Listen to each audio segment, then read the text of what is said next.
আর কত মোটা হবি তুই? এরকম মজা মজা মায়ের হাতে রান্না খাইলে আমার মোটা হইতে কোনো দ্বিধা নেই। পিকনিক কার না ভালো লাগে?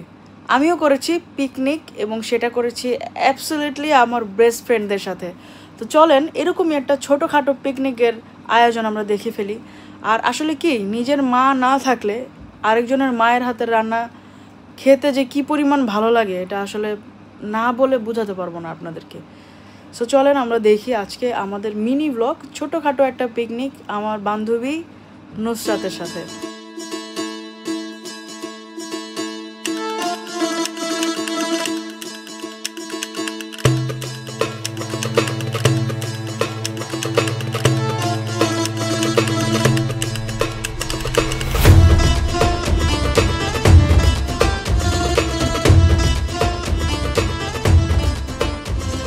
ওকে, আমরা হচ্ছে আজকে পিকনিকে বেরোছি।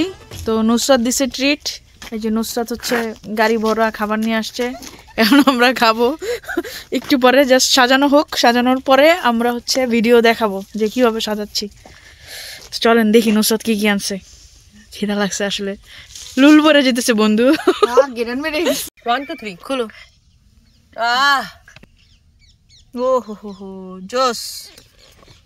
এত কত খাবো? রাইস যদি শর্ট পড়ে যায় তখন তোমাদের বেড়ে বেড়ে খাওয়াচ্ছি, ওটাও দিও।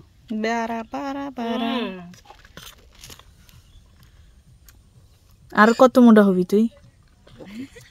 এরকম মজা মজা মায়ের হাতে রান্না খাইলে আমার মোটা হইতে কোনো দ্বিধা নেই। Mummy of Nusrat.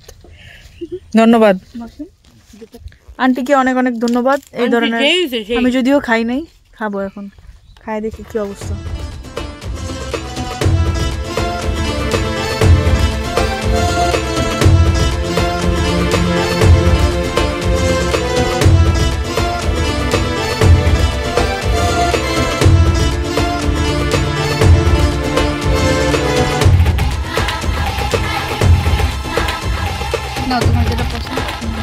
আমি নিছি, আনলা গেল মনে হয়। একটু ঝোল দাও, হাঁটে দিব, একটু ঝোল দাও, তাহলেই হবে।